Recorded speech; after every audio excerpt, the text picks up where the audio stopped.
The fifth question centers on Sky Sports News reporting that Verstappen's camp initiated contact with McLaren. No team has confirmed a deal for 2027, yet the speculation has grown steadily since the British Grand Prix. This creates a massive information vacuum where rumors circulate without any concrete evidence to support them. Are we seeing early stages of a blockbuster move, or is this just leverage being applied? Nobody outside that inner circle knows the truth about these private conversations. Insiders seem divided on whether a switch is realistic or merely a strategic rumor. Talks begin, details hide. Truth waits. Former Ferrari engineer Rob Smedley rated Red Bull a 5 out of 10 in his mid-season TD assessment. He stated clearly that there is a different problem every weekend for the team. That harsh external verdict leads directly to the sixth unanswerable question about fixability. Smedley noted that Red Bull should be doing so much better given their resources and history. This implies the current performance gap is not just bad luck, but systemic failure. Can they reverse engineering philosophy in mere months before the deadline arrives? Development stalls, rivals advance, window closes. So where does that leave us as the clock ticks toward autumn? The seventh question is whether Red Bull can win a single race before the season ends. Technical director Pierre Waque maintains that target publicly despite the ongoing struggles with the RB22. Hitting it requires solving the car degradation issues Verstappen described as making every lap survival. If they cannot deliver a victory to validate the project, then doubt becomes certainty. The pressure is no longer theoretical because the calendar dictates the outcome regardless of sentiment. Points matter, wins validate, time expires. Max Verstappen sat roughly 6th in the Drivers' Championship at the 2026 summer break, trailing leader Kimi Antonelli by approximately 110 points. That specific deficit is not just a statistic on a leaderboard, but the exact mechanical trigger for a performance-linked exit clause embedded in his Red Bull contract. This contractual escape hatch was inserted at his camp's request due to long-standing apprehension about how the new 2026 regulations would reshape the competitive order. The condition was met when the car stopped for the mid-season pause, instantly converting a theoretical safety net into an active negotiation window. Nobody can answer whether Red Bull anticipated this precise scenario when they agreed to the terms years ago. Did they underestimate the severity of the regulatory reset? Was this clause always intended as a failsafe rather than a likely outcome? These are the first two questions that define the current crisis because the trigger has already been pulled. Clause activated. Standings confirmed. Leverage shifted. The reporting from GP fans and F1 oversteer identifies this moment as a ticking time bomb for the Milton Keynes team. They detail that the resulting exit window runs specifically from the summer break through October 2026. This creates a hard deadline that transforms every remaining race weekend into a high-stakes audition for the car itself. If the RB22 does not show immediate signs of recovery before autumn leaves fall, the contractual mechanism allows Verstappen to walk away without penalty. How does a team rebuild confidence when their star driver holds a signed permission slip to leave? Can engineering updates arrive fast enough to change the mathematical reality of the standings? These uncertainties hang over every pit wall decision because the clock is now visible to everyone in the paddock. Time ticks, pressure mounts, options narrow. Verstappen's manager Raymond Vermeulen stated via ESPN that Max wants to finish his time with Red Bull and has a contract until 2028 that he would like to fulfill. Yet this expression of loyalty exists in direct tension with the fact that Verstappen himself has refused to commit publicly to staying past 2026. Why the discrepancy between the manager's diplomatic words and the driver's public silence? Is Vermeulen managing expectations while negotiations happen behind closed doors? Or is this a genuine desire to stay that is being tested by on-track reality?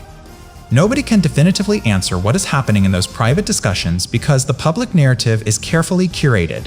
Words align, actions diverge, silence speaks. Consider the sheer magnitude of that 110-point gap to Antonelli's Mercedes. In previous seasons of dominance, Verstappen often built leads of that size by the summer break himself. Now he finds himself chasing from 6th place with a car he has repeatedly criticized as fundamentally flawed. Does this psychological weight compound the technical issues, making recovery even harder? Can a driver maintain peak motivation when the championship math suggests the title is already out of reach? These questions matter because the exit clause was designed precisely for this kind of catastrophic performance drop. It protects the driver from being trapped in an uncompetitive project during the prime of his career. Gap widens, hope fades, contract looms. So what have we established about the opening phase of this saga? We know the clause is active, the deadline is set for October, and the points deficit is severe enough to justify its activation. But knowing the mechanism is not the same as understanding the human response to it. Red Bull reportedly cut back Verstappen's media access after his sharpest criticism following Hungary qualifying, suggesting internal friction is already bubbling over. How does limiting communication help solve a problem rooted in trust and performance? Does isolation breed focus or resentment when the stakes are this high? Nobody can answer these behavioral questions because they unfold away from cameras and microphones. Access restricted. Tension builds. Trust erodes. The fourth unanswerable question emerges from this media blackout strategy itself. If Red Bull believes the car can be fixed, why restrict the messenger instead of fixing the message through results? Silencing criticism only works if the product improves quickly enough to make the silence irrelevant. But with 0 wins through 11 Grands Prix, the silence feels more like damage control than confidence. Is this a sign of panic or a calculated attempt to buy development time? Can you manage a superstar's frustration through press officers when the stopwatch tells a different story? These dynamics remain opaque because team politics rarely surface until it is too late to matter. Strategy fails, frustration grows, narrative fractures. Picture this for a second. You are sitting in a high-stakes corporate negotiation where your employer desperately needs you to sign a new deal immediately, but instead of signing, your father walks into the room and tells the entire board of directors that they are completely hallucinating.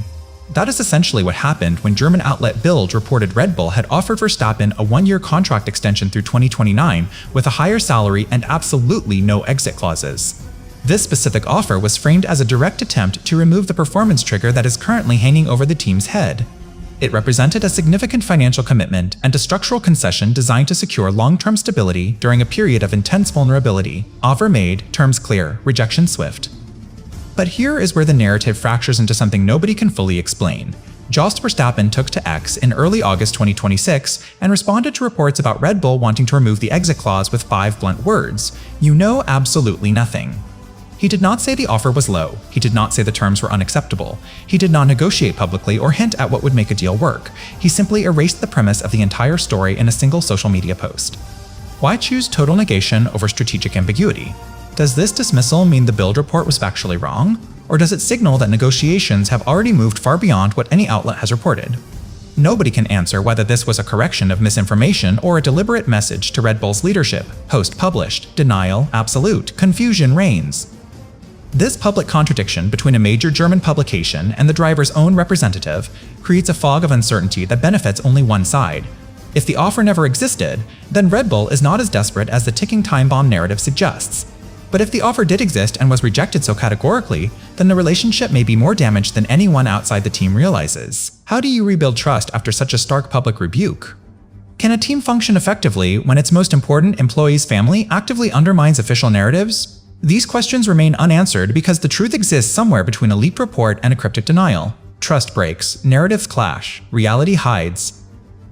The timing of Jos Verstappen's post is itself a data point worth examining. It came just days after the summer break checkpoint that activated the exit clause, meaning the denial landed at the exact moment Red Bull's leverage was theoretically lowest. Was this coordinated to maximize pressure during the October negotiation window? Or was it an impulsive reaction to inaccurate reporting that happened to coincide with maximum contractual tension? Nobody can answer whether this was strategy or emotion because the motivation behind the post remains private. Timing precise, impact heavy, motive unclear. So where does that leave us regarding the state of contract negotiations right now? We have a reported offer from Bild and a categorical denial from Jos Verstappen, with no official confirmation from Red Bull to bridge the gap. The absence of a team statement is itself telling, suggesting they either cannot contradict the denial or do not want to validate the original report. This silence amplifies every question rather than resolving any of them. Is Red Bull waiting for on-track results before making another move? Have they already accepted that the exit clause will define the remainder of 2026 regardless of what they offer? Nobody can answer these questions because the negotiation has gone dark precisely when transparency would matter most. Silence deepens, questions multiply, answers vanish. Remember how this all started, with Max Verstappen sitting roughly 6th in the standings and 110 points behind Kimi Antonelli at the summer break. That specific deficit was not merely a statistical anomaly, but the direct result of Red Bull enduring its first winless half-season since 2015, back when Verstappen was still racing for Toro Rosso.